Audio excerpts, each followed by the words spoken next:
Hi, everybody. I'm Brad Pike, your mayor for the City of Eagle, with this week's Mayor Minutes. Today, I'm at the Jackson House. A few years ago, the city purchased this property to ensure preservation of this historic home.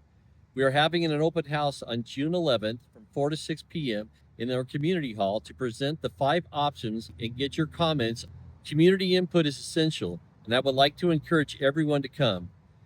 Even if you can't attend, we will have an information and survey available on our website after the open house. Now, we have another couple of ACHD road updates for you. Starting next week, this section of Eagle Road, right here beside me, will be closed until the end of June. You will need to use Plaza and 2nd Street to detour around it. The roads will be reopened for Eagle Fun Days from June 27th to the 28th. But right after the Eagle Fun Days, the intersection of Old State and Eagle Road will be closed for the replacement of the stoplights. ACHD has begun their chip seal. They are covering a good portion of Eagle Roads this year.